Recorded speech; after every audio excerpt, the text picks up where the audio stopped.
Welcome, welcome, welcome everyone to Becoming Sister Wives Book Club. This week I'll be giving my commentary on the second part of chapter 4, Robin and Cody. But before I do, let's discuss the pink elephant in the room, Robin's alter ego, her best imaginary friend, the voice that she writes screams inside her head more than once, Shira.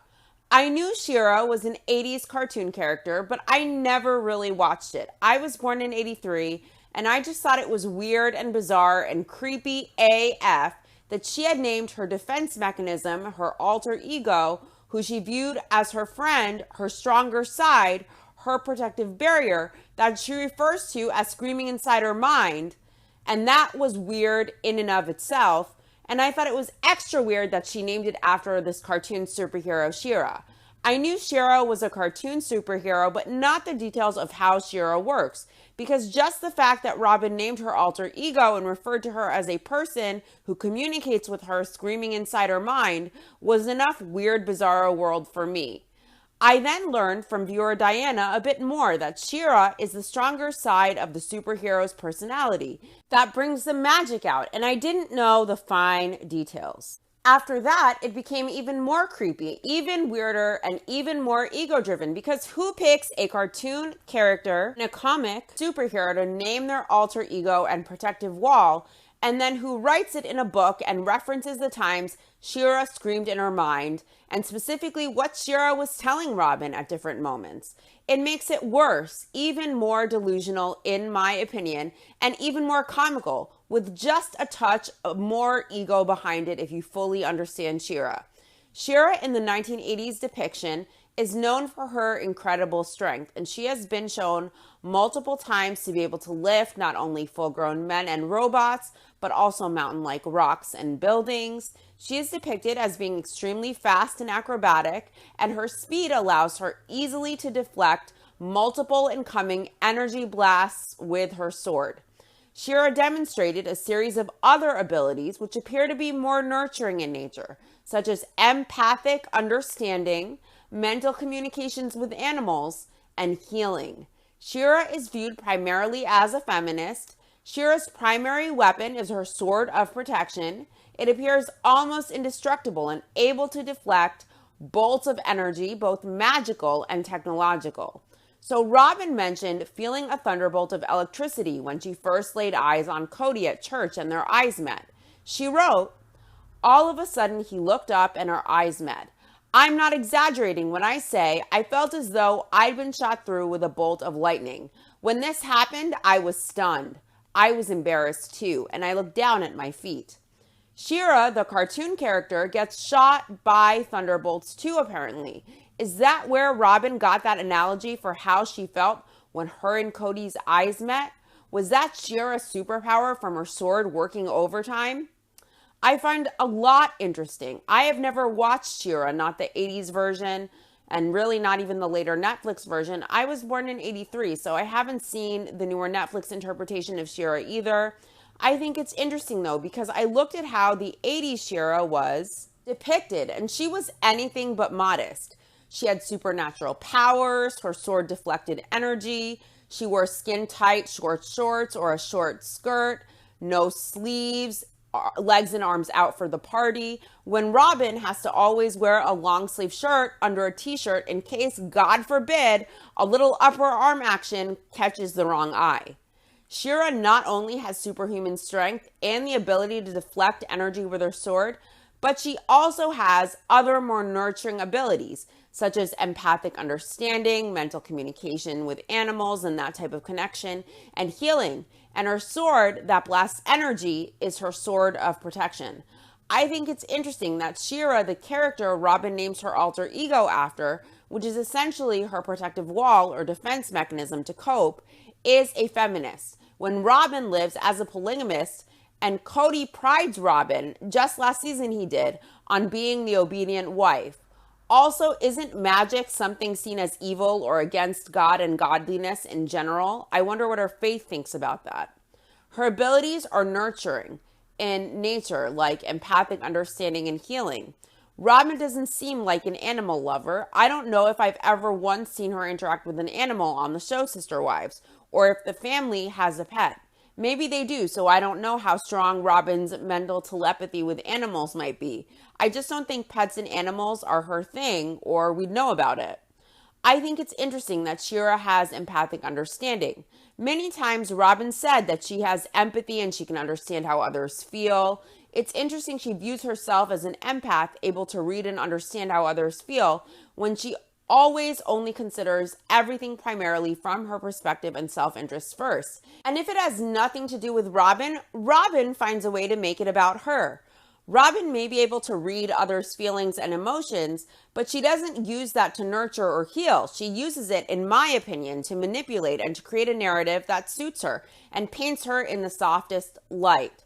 She has said she has lots of empathy and she knows how this person feels, how that person feels. One example of Robin using her empathic skills was during the honeymoon when Cody let slip, we decided to give them some of what they want. And the we was himself and Robin, and them he was referring to were his other wives, his original wives. We decided to give them some of what they want. In that situation, Robin told Cody he had to grow up and he didn't want to call his wives for a few days because he knew they'd be frustrated that he was away for 11 days with his new bride.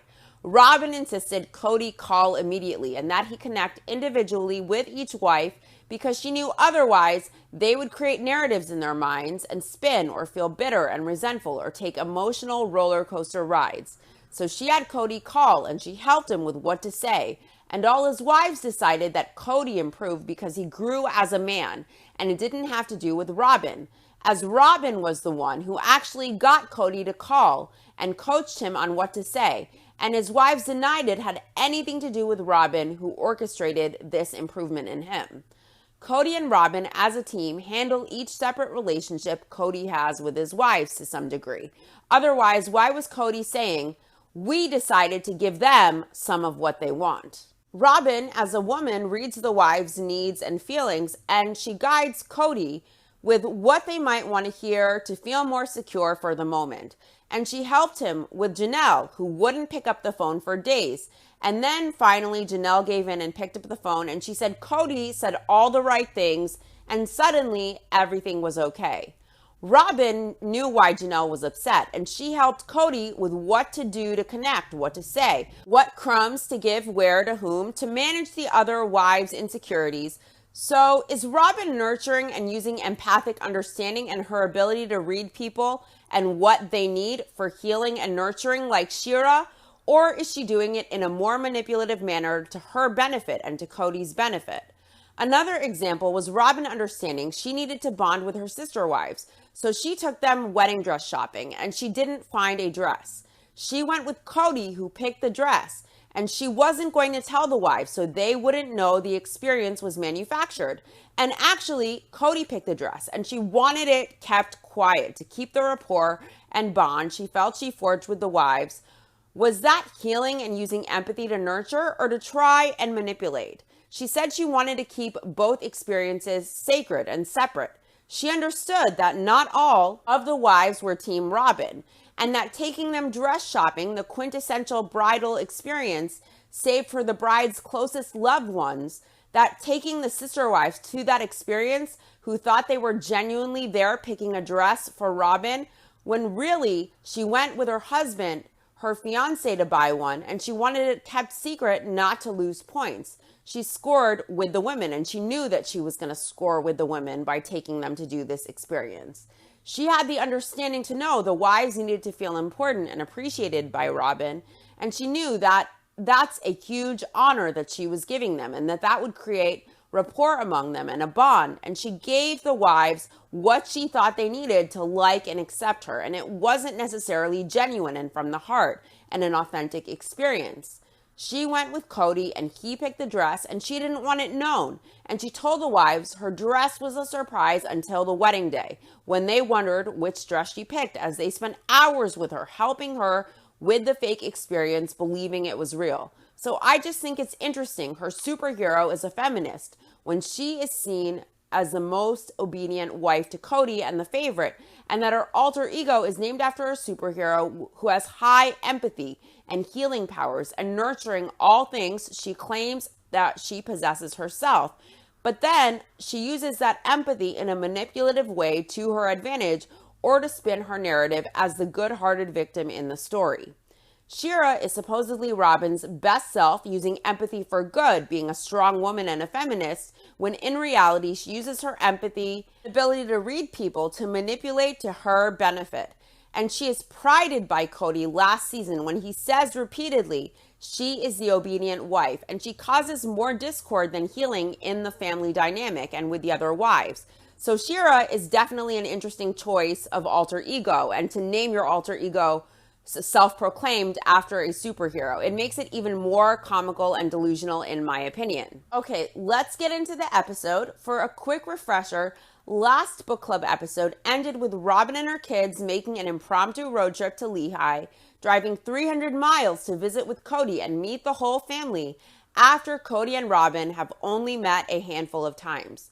Right before the barbecue that she is going to attend, Cody asks for Janelle and Christine's approval of Robin, and this is before they have ever met Robin or heard much about her, and they're being told about Robin way after the whole process is already in progress, and cousin Reba has already spoken with Mary and Cody about their intentions with Robin. And only after this are Janelle and Christine being told of Robin and the full picture about her, and asked to give their approval before even meeting her or knowing much about her.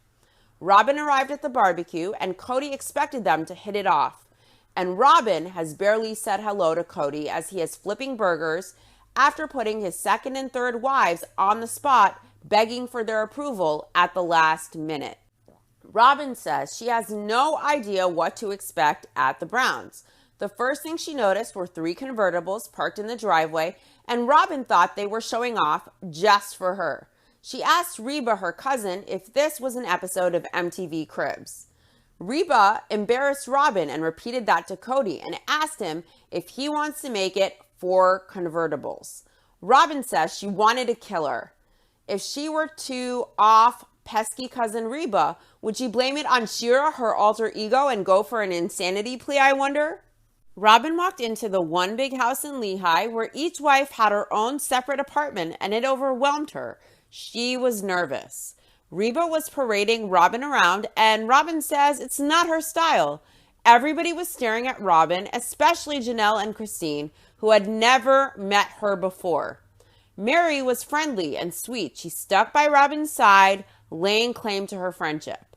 Robin was uncomfortable with all the eyes on her, and she wondered what she was doing there in the middle of this family. Robin says, after all, she's not the type of woman who chases married men. Didn't Robin say earlier in this chapter that she always knew, in fact, that she had a testimony that she would live plural marriage? But now she's not the type of woman to run after married men. She says during the cookout, Shira was screaming the entire time, "Leave, get out, go, this is scary."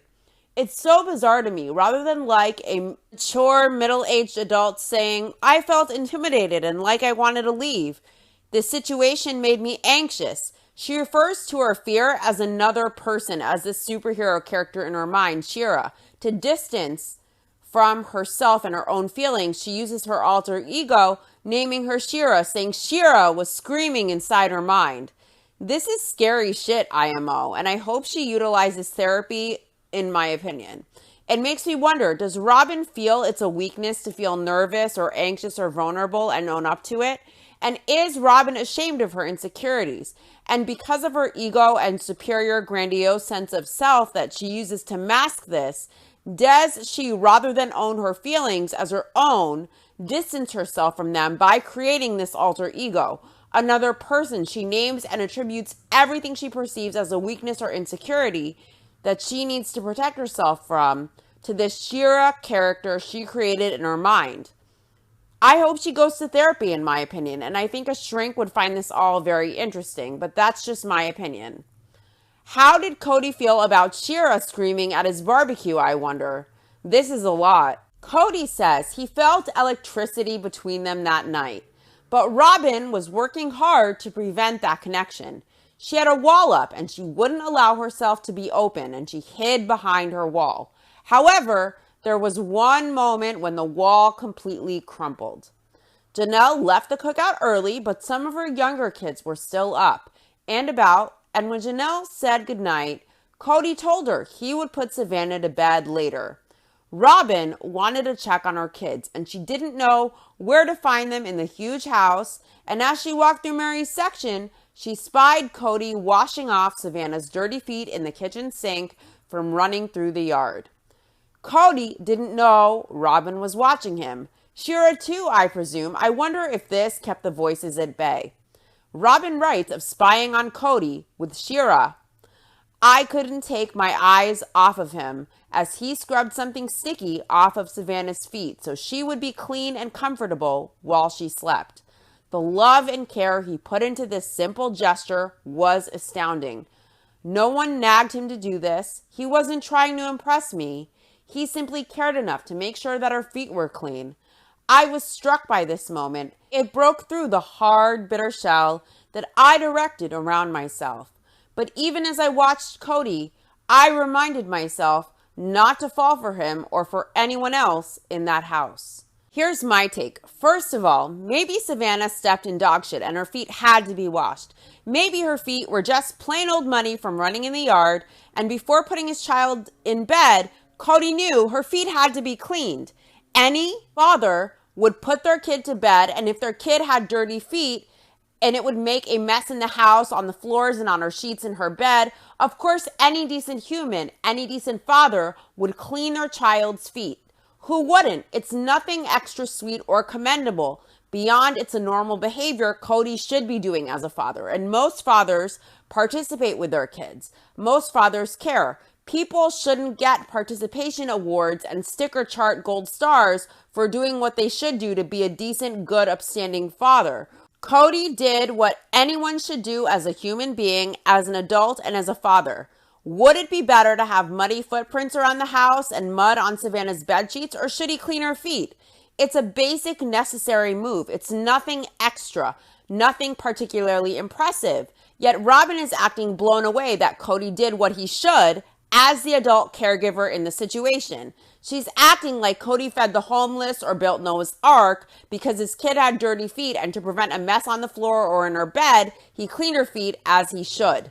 He did something he should have done. It's not anything that's extra heartwarming. The next day, Robin met the Browns at Sunday school, and Reba and Robin were talking to Cody, Mary, and Christine, who were happy to see her. Mary asked Robin, would you like to come to lunch, to dinner, forever? Robin turned beet red, but she agreed to go to lunch.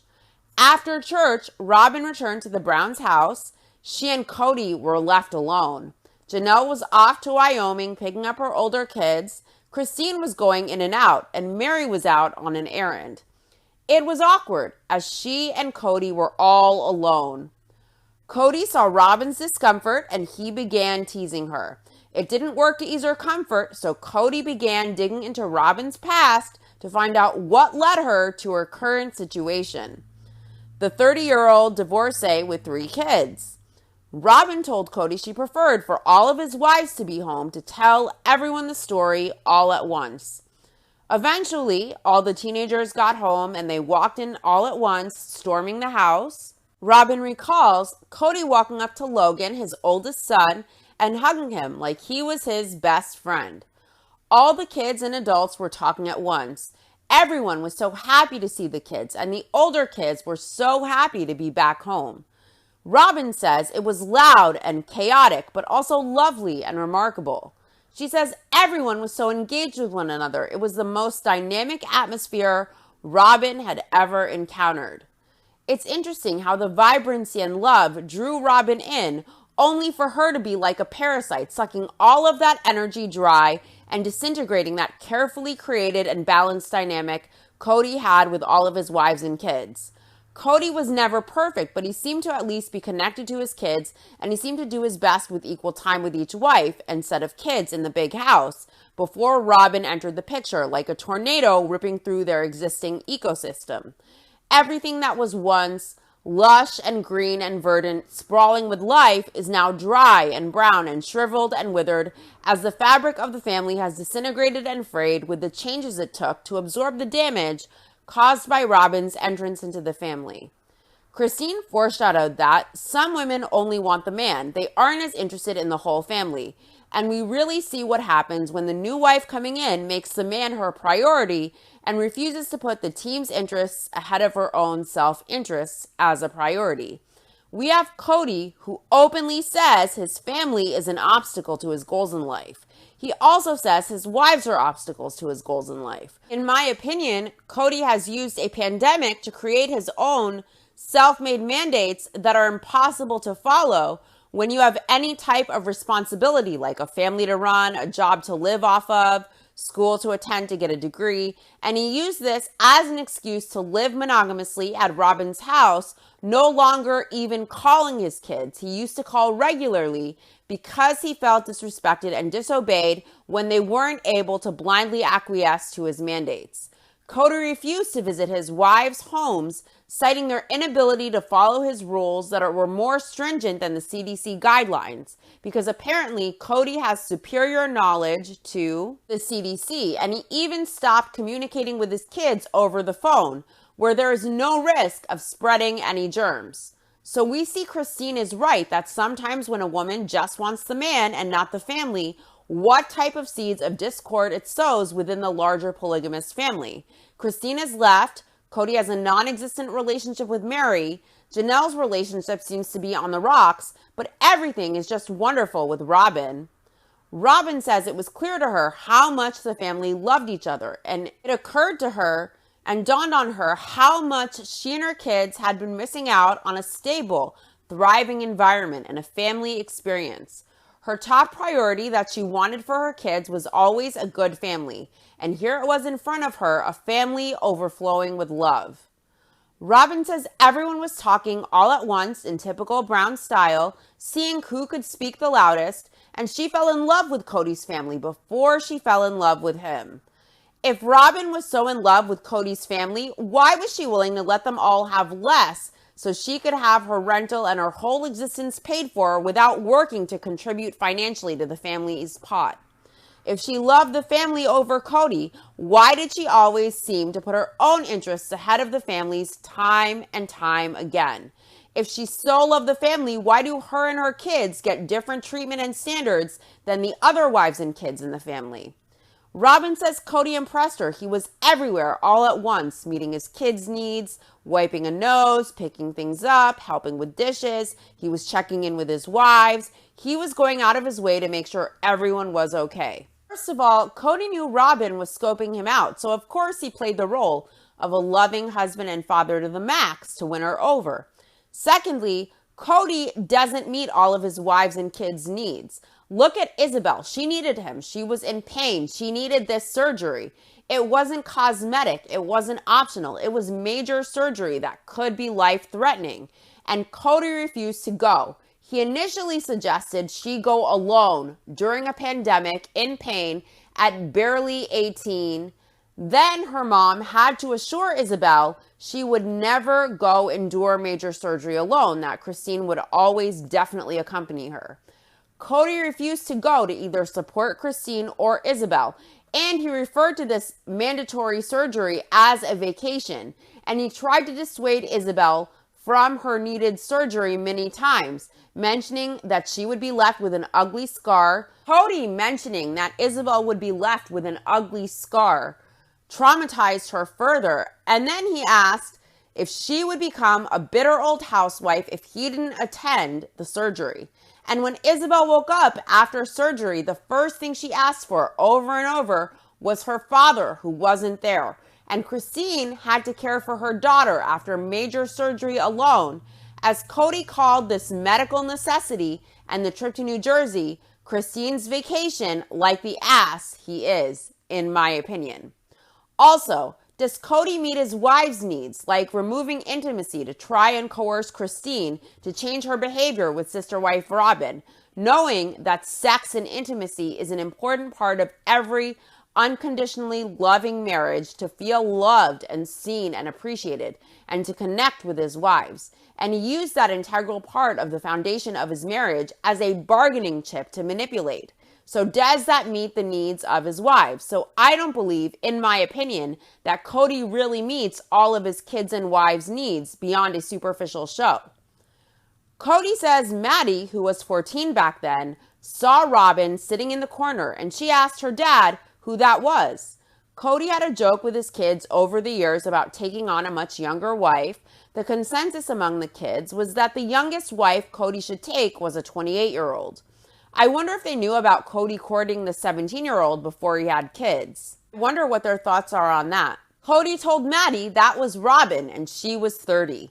And Maddie picked up Cody's insinuation and he says there was a twinkle in Maddie's eye. Eventually, Cody, Robin, Mary, Christine, and Janelle all sat together in Mary's living room. Robin told her story to them. She recounted everything she had been through, and she explained about her ex-husband and their destructive relationship. She told them all before things progressed, and she wanted everyone to know everything. She didn't want any secrets kept from the Brown family. As Robin was telling her story, Christine joked, "Do you think our husband is cute or not?" Robin didn't know Christine well enough to know she was only joking. Of course not. Robin is so tightly wound, she is probably in permanent constipated mode, and she doesn't see humor in anything, I'm sure. Cody writes, Robin explained that this sort of decision was left up to God and what he thought was right. Whether or not she thought I was cute was immaterial. He said that she was just there to figure out if this was something that God wanted for her. She was all business. Cody says this answer discouraged him because he was hoping Robin would confess to feeling the same electricity he felt when he was with her. Cody felt deflated, and Robin explained pursuing a married man wasn't something she would ever do. Then why was she there at all if pursuing a married man wasn't something she would ever do? Christine teased Robin, "Yeah, right, you hussy." I think it's hilarious how coy and obtuse Robin is pretending to be. She knows she's there to pursue a married man. The wives know she's there to pursue their husband. But Robin keeps trying to pretend that she is holier than thou. She would never pursue a married man after she is visiting his home, meeting his whole family and his wives. And her cousin has already been over previous to this to figure out Cody's intentions, and she's there to see if she's a good fit. This is such bullshit from Robin. Oh, I'd never chase a married man. Get the fuck out. Like, that's exactly what was happening. At Christine's, "Yeah, right, you hussy," Robin was mortified. Cody was despondent by the evening's end. He wasn't just smitten with Robin, he was in love. Cody believed Robin had similar feelings for him, and he felt maybe he was incorrect in that assessment. His poor little tender heart. Cody realized he had to court Robin's affection. Cody assumed, just like with all his wives, they'd be head over heels for him, and he could dangle the bait and pull back and do his normal bullshit. But Robin, being her manipulative self, played hard to get and not as into him, even though everyone knows why she was at that house. She made him work for it. She pretended he had to convince her. She was probably already convinced when she saw the house, in my opinion. This was her gravy train. But she played it cool. She behaved in a fickle manner. She was all business, mentioning God and religion because she wanted Cody to work for it. And she wanted to make him jump through hoops. And he's stupid enough to behave head over heels in front of her and to let her know his part of the deal was already done. He was already taken by her. She knew she had him right in the palm of her hands. It's like going to see a home you want to buy and you know you love it. It's perfect. It's priced right. Everything's great about it. Everything is as you like it. Do you act in love with the home, or do you say, well, we'll see, we'll have to consider it, and you make an offer shortly to secure it, but you act excited around the seller? Do you act sold on it, or are you measured and calm in your response to seeing the home in front of the seller? Cody showed his hand. Everyone, including Robin, knew what she was there for at that house, but she held her cards close to her chest, playing a game that she knows exactly how to play. She knew exactly how to play Cody. The next day, Mary invited Robin over, and his wives had given Cody permission to get to know Robin. And that's the first step in approaching a new wife in their culture, or at least how the Browns do it. So Cody decided to speak his mind. He asked Robin directly, "Do you want to see if we can get to know each other? She responded, maybe, but she isn't asking anyone's permission, meaning she wasn't going to approach her father yet or the church leaders. Cody would have to do all of the hard work with Robin, and Robin wasn't going to make things easy. It's interesting to me, Cody mentioned with Christine, who he wasn't that into and married reluctantly, that she made it easy for him. Her dad encouraged it and wanted Cody for her, and Christine told her grandfather, the church leader, that if Cody asks to marry me, tell him yes. Cody felt heavy and reluctant and morose. He had a 1,000-yard stare on his wedding day to Christine, and he describes it as a hard day. He had a 1,000-yard stare. He didn't even plan a honeymoon. He just threw Christine in a car as they drove through the sticks of Montana, totally impromptu. With Robin, she expected him to formalize everything the proper way with her father and family and the church leaders, and she wasn't going to speak to them first or make this convenient or easy for Cody at all. Cody likes convenience, and for Robin, he was willing to put in the effort and work, talking to her family, to the church leaders, getting invested in every wedding detail, planning an 11-day honeymoon to San Diego with crossing off bucket list items. Cody was fully invested, jumping headfirst into the water. He vowed never to marry a divorcee with kids, not wanting to raise another man's kids. But for Robin, Cody was willing to go against his ways, what he wanted and what his initial wishes were, to even take on her kids. That's how much Cody wanted Robin. And Robin didn't play head over heels with him at first, and it probably drove him nuts that she didn't seem crazy about him like most women. And so it drove him to conquer her, to go get her for his ego's sake. And that's why he made the effort to see if he could get her. And she is highly manipulative. And she knows Cody needs to feel like the absolute leader, like the man in charge, the head of the family. And she props up his ego and makes him feel like she relies on him, like she needs him, like she couldn't live without him. And she yeses him to death as she manipulates him, making him think things she wants are his idea, in my opinion. It's genius, but their personality types fit together perfectly. Robin says there are several ways for a woman to enter into a plural marriage. One way is for the woman to tell her father and her church leaders, after which they would approach the family.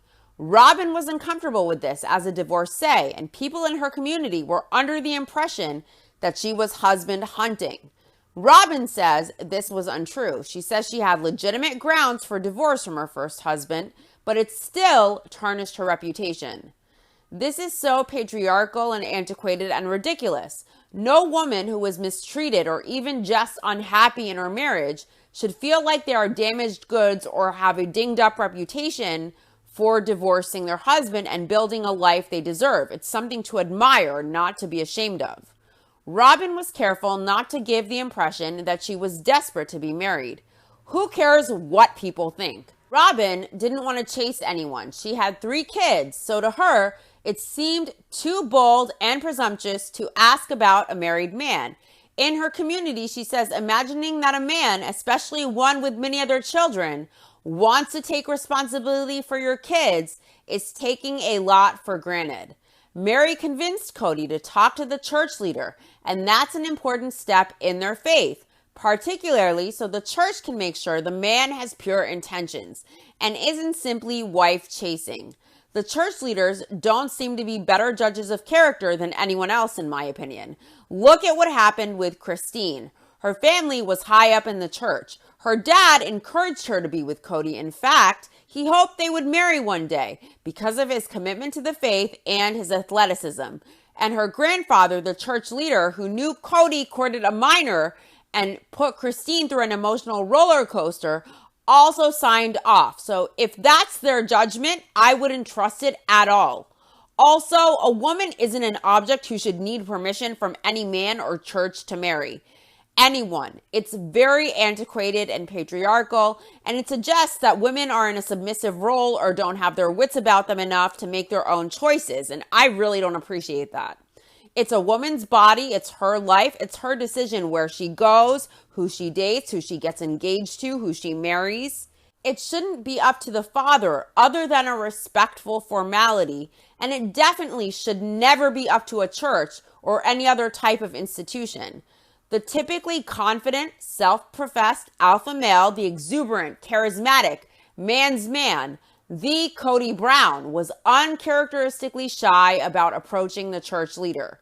Why?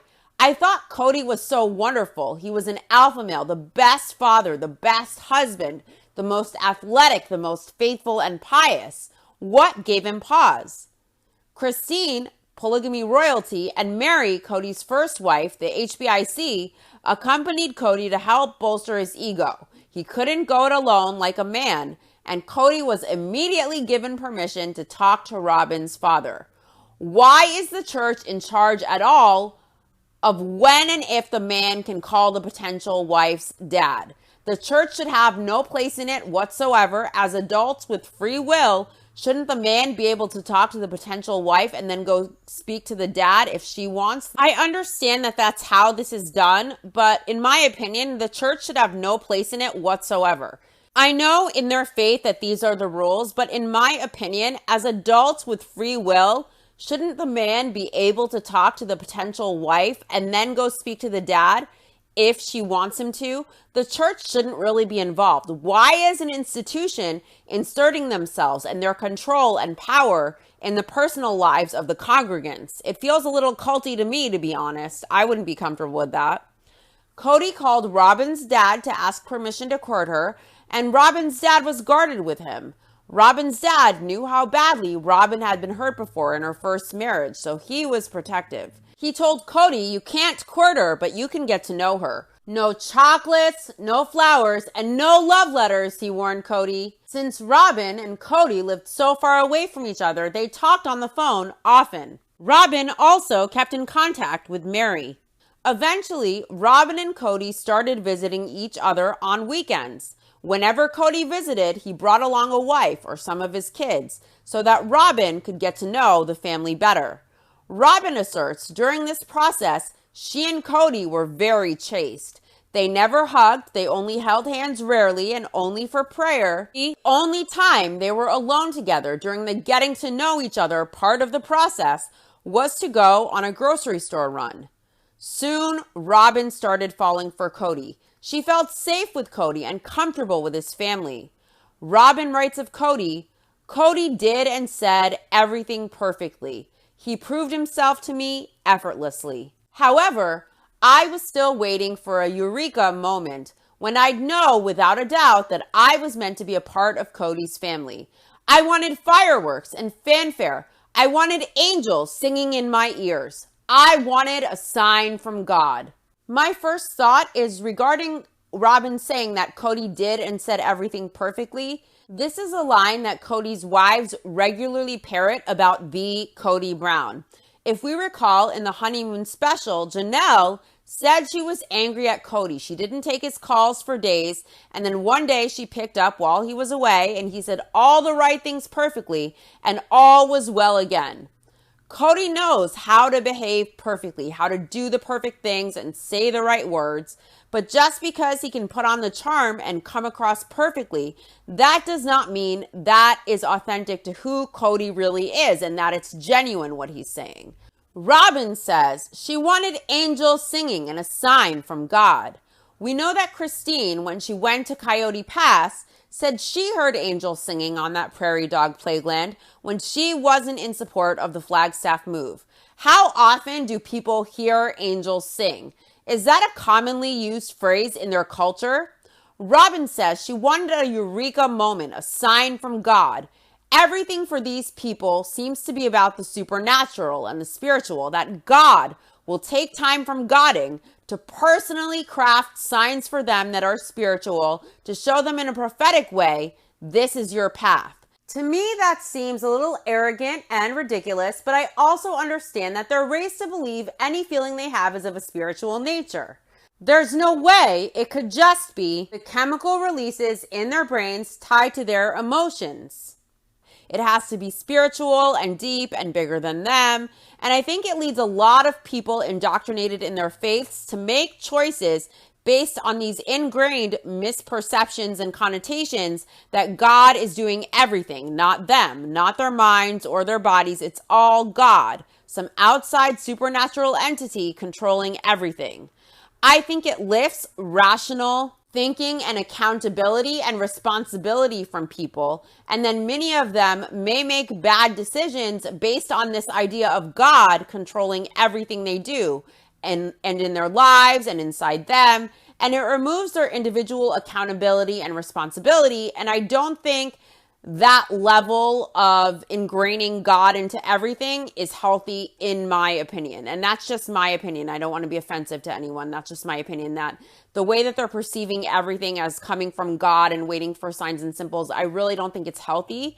And I don't think that it's realistic. It's great to believe in God or to pray or to do whatever you like spiritually, of course. But to this degree, it's removing total accountability from yourself and placing everything on something external, on God. And in my opinion, I really don't think it's healthy necessarily or rational necessarily.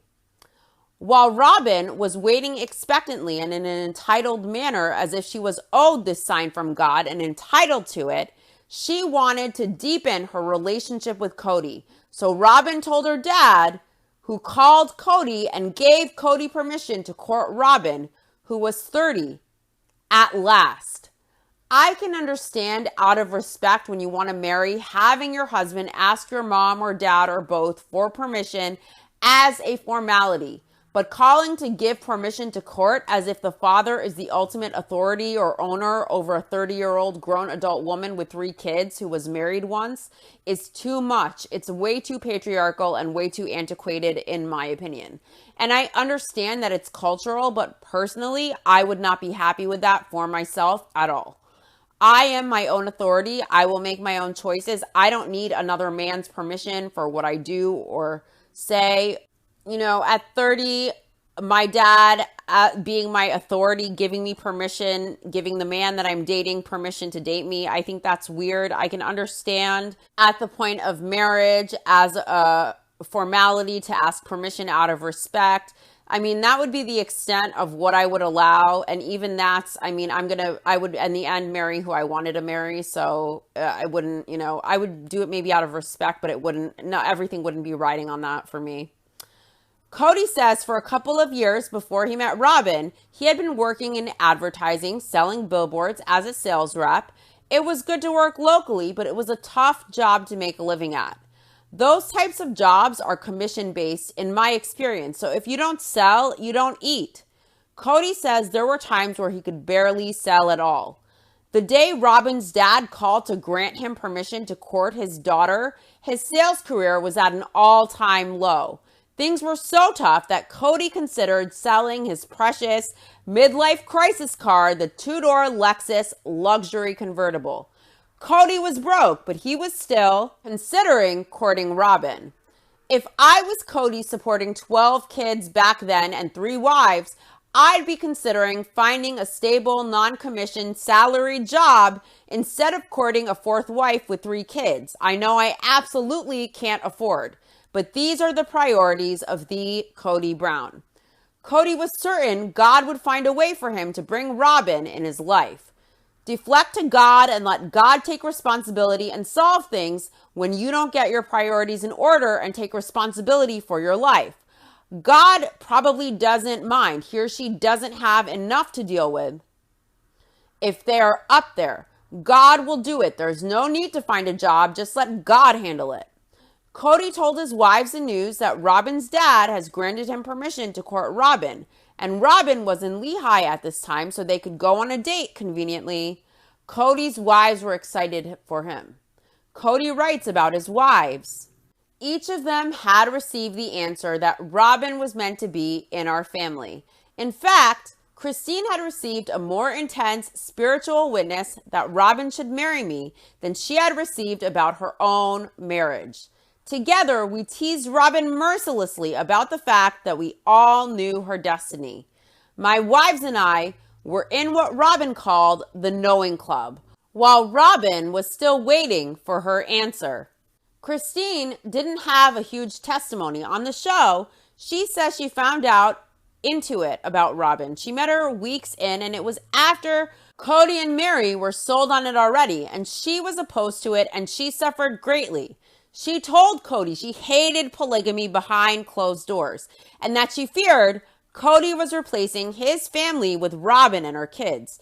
So what she says on the show directly contradicts this intense spiritual witness Cody writes that Christine had in the book. Cody just wants to paint Christine as on board with this courtship when she really wasn't, according to her own words on the show.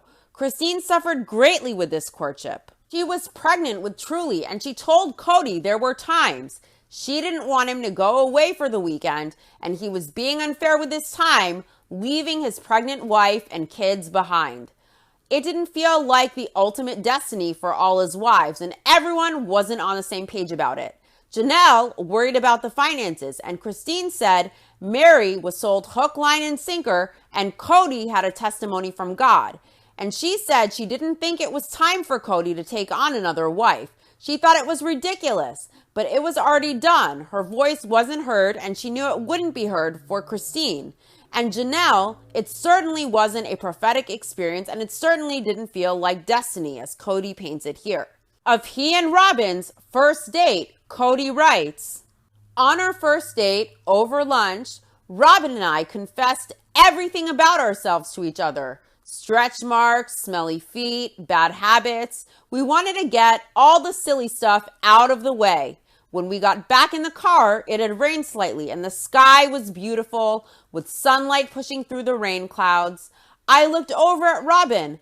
'I love you,' I said. I couldn't help myself. Saying those words was a relief, an absolutely cathartic experience." So, Cody said, "I love you" on the first date. He just couldn't help himself.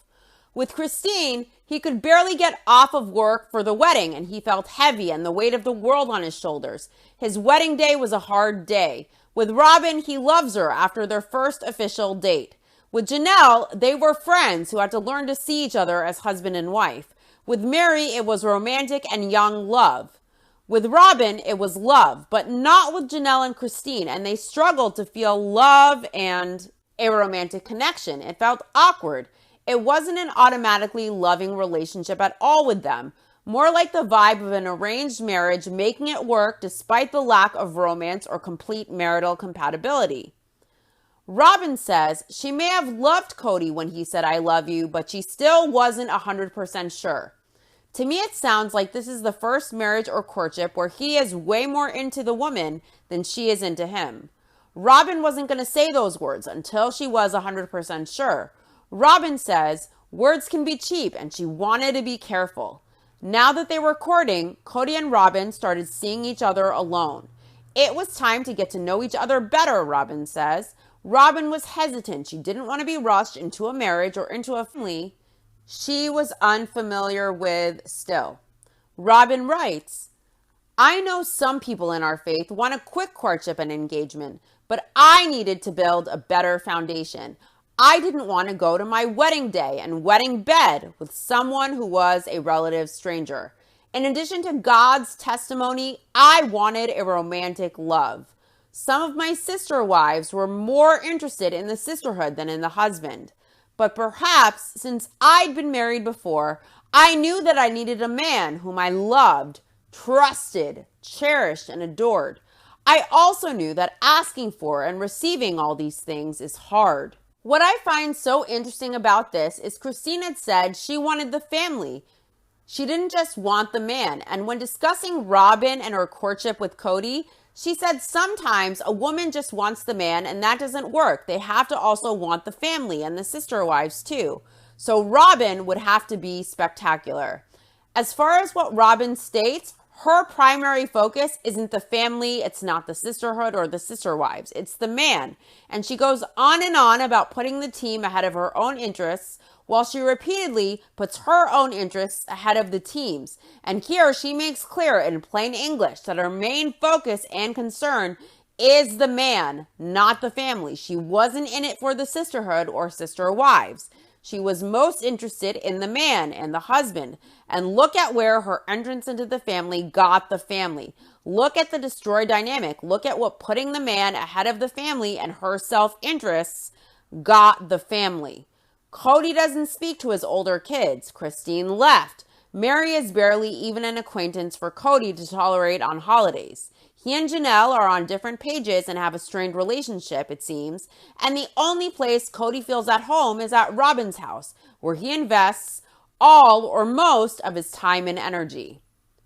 What did the professor who studies polygamy say about the dynamics of a successful polygamous family structure? Let's do a quick refresher. He says the success of the family in a polygamous lifestyle is highly dependent on the husband and the type of man he is, what type of character he has, and the personality type he has. Also, in successful polygamous family structures with healthy dynamics, the husband or family has to be well off and they have to be able to afford all of the wives and kids with no issues. The sister wives have to get along, and each sister wife has to put the family and the needs of the other wives and kids ahead of their own self-interests. And the husband can't have a favorite wife and make it obvious. Showing obvious favoritism within the family, making it blatantly obvious who the favorite wife is. And the husband has to be fair and equal with time and resources across the board.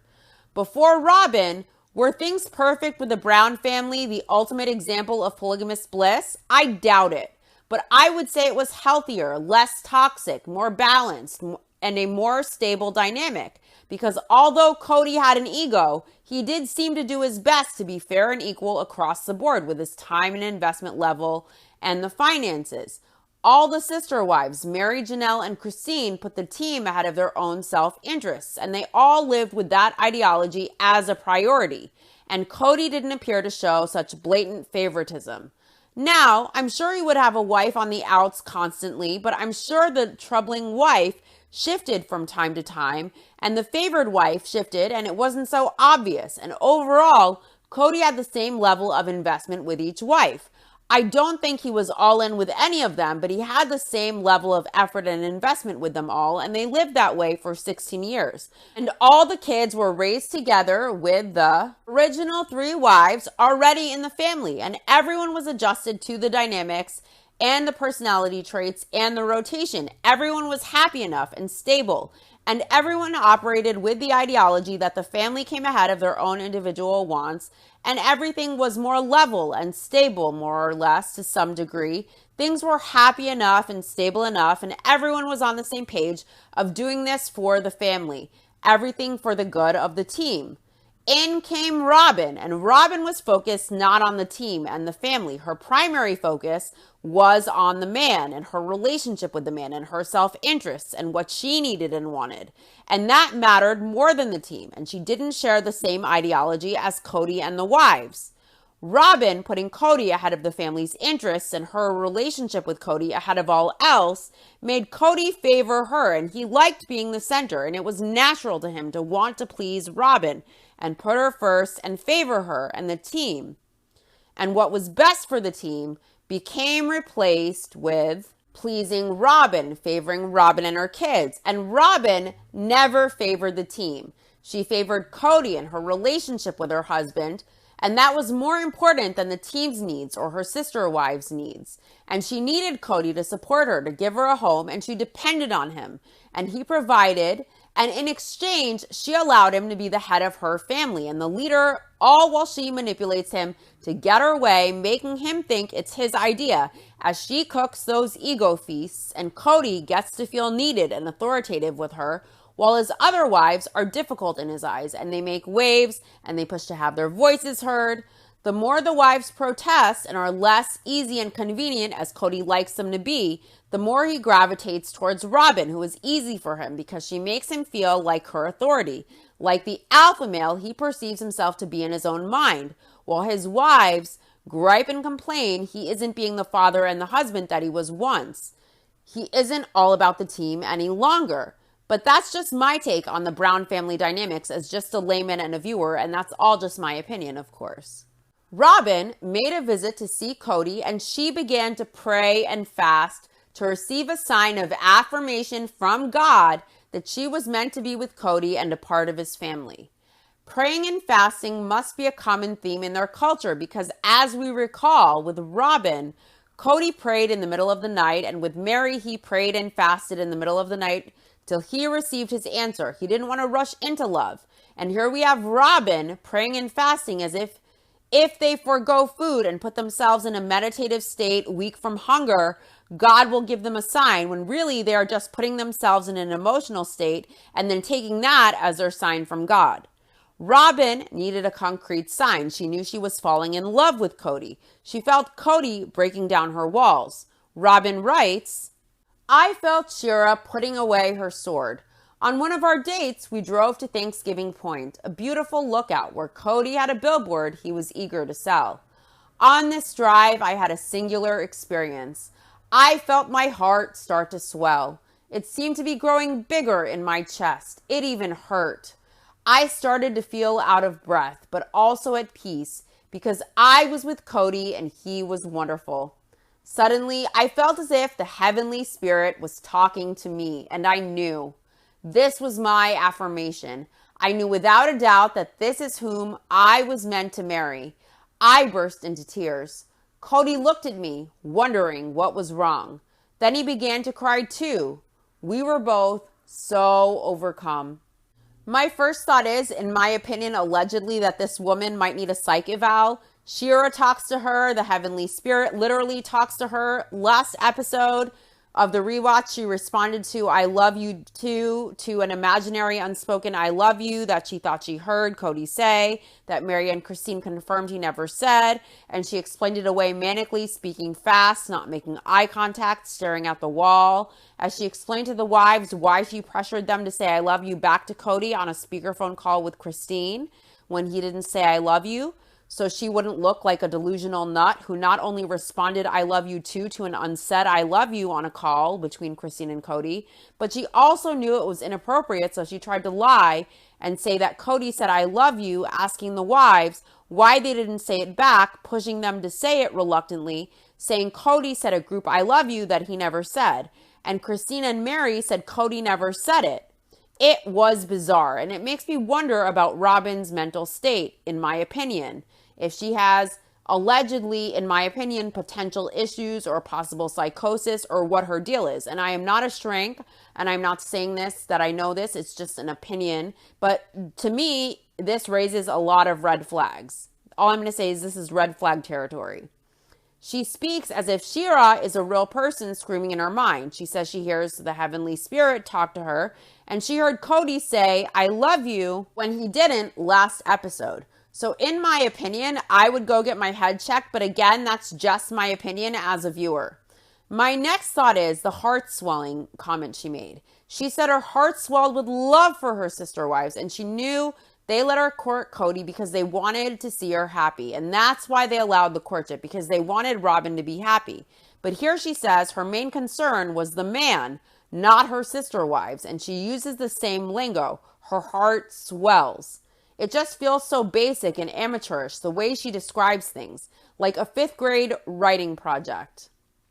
Cody was planning to ask Robin to marry him on her birthday, but Cody couldn't wait a few days before her birthday.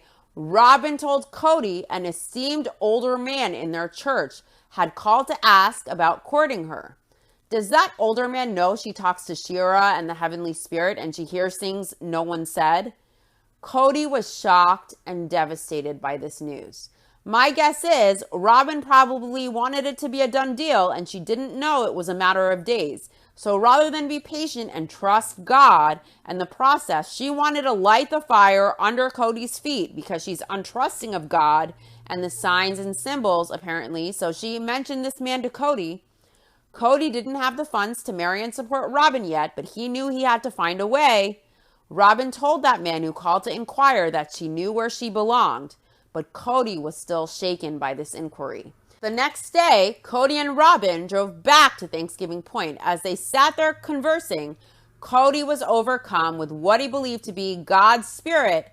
He took Robin's hand and asked her to marry him. Was Cody overcome by God's spirit, or did he feel threatened by Robin telling him of this older man's inquiry, and did he feel he had to secure Robin or she might go elsewhere? Was it God or ego and jealousy he felt in that car at Thanksgiving Point? Cody says when he and Christine got engaged, she told Cody she would not kiss him until they were at the altar. He says after they married, Christine told him she had made a mistake and she made him promise that if he ever married again, he'd kiss his next wife before they said their vows. So, Cody kissed Robin since he could never break that promise to Christine, of course. To honor Christine, he kissed Robin. And that must have been why Christine was so upset on the show when she found out that they kissed at the engagement, saying she didn't kiss Cody till the altar. And part of that reason was the etiquette, and it was also inappropriate to kiss a married man. Janelle as well followed that etiquette because it wasn't appropriate to kiss a married man. So that's the typical standard in their family. Christine was very upset when she found out on the show. So, which is true? Did Cody promise Christine, who begged him to kiss his next wife when she begged him to do it in the future because she made a mistake? Did Christine say it was a mistake that she didn't kiss him until the altar and to be sure to kiss his next fiance before the altar? Is that the truth? Because on the show, Christine was very heartbroken and disturbed that Cody and Robin kissed at the engagement. And she explained the etiquette was waiting till the altar because it's inappropriate to kiss a married man. And Janelle also followed the same etiquette during her courtship. But here, Cody paints it as he kissed Robin to honor his promise to Christine, who said waiting till the altar was a mistake. On the show, Christine said it upset her that they kissed to seal the engagement because she followed courtship standards, as did Janelle, and they waited till the altar because it was inappropriate to kiss a married man before the altar. And she was very visibly upset and emotional on the show when she learned of the kiss in season 1. As upset, if not more, as when she discovered Cody picked Robin's wedding dress. Is Cody lying in the book or is Christine lying on the show? What do you believe is more likely? Christine told Cody it was a mistake to wait to kiss at the altar and that he had to promise to kiss his next wife before the altar, knowing how it upset Christine so much when she discovered they sealed the engagement with a kiss. Also knowing she never imagined Cody would marry again, and that's the main reason she wanted to be the third wife, to avoid that suffering and upset. Does it seem realistic that Christine would be discussing what Cody should do if he marries again, and that she advised Cody that if he marries again, he should kiss his fiance before marriage? Think of how upset Christine got on the show when she found out about the kiss before the altar. Is Cody lying in the book or is Christine lying on the show? You be the judge. After Cody kissed Robin, she left out of the car and she danced around. She was so happy and joyful. And Cody got out of the car too, and Robin jumped into his arms. Remember when Cody proposed to Janelle in the car when he got off of work late and he just put the ring on her finger in the cold and in the dark? What a contrast this engagement is to that one. The date of this glorious rom-com proposal was September 26th. And Cody says they wouldn't marry for 6 months. Now, if I remember correctly on the show, I believe Robin said her courtship was 10 months on their honeymoon special. And because it was so long, she needed the same time in the rotation as the other wives as a fiancé before she was formally a wife. And that was also why she deserved the 11-day honeymoon as well. So my question is, did they do the spiritual marriage way before they did the TV wedding reception? Cody says in the book the courtship was 6 months, and Robin on the show says the courtship was 10 months in total, straight from her mouth. And when Robin and Cody kissed during Truly's birth, Christine didn't address it at all. Maybe it was hurtful, or maybe Cody and Robin had already done the spiritual marriage way before the huge for TV wedding reception they had for drama and ratings. Is it possible they were spiritually married 6 months in and they did the wedding and reception 4 months later, and maybe that's why Christine didn't get upset over Cody and Robin's making out during Truly's birth? The engagement kiss really upset and hurt Christine. It's just speculation on my part, but maybe Cody and Robin were spiritually married 6 months in, and 10 months into their courtship, for TV purposes, they did the wedding reception for show. And maybe that's why Christine didn't get so upset during Truly's birth when they were doing a lot of kissing as her water had broken, and she was waiting for Cody to return to her as she was alone in the hospital during all that kissing. Truly's birthday is April 13th, 2010. So if they got engaged on September 26th, and per the book, Cody says the courtship was 6 months, then March 26th would be 6 months, and Truly's birth was on April 13th. So were they already spiritually wed at that point? That would make a 6-month courtship, as Cody writes in the book. And that might explain Christine's lack of anger at the kissing at Truly's birth when she was so upset of learning that they kissed before the altar and they sealed their engagement with a kiss. On September 26th, which would have been just 6.5 months before their makeout session during Truly's birth.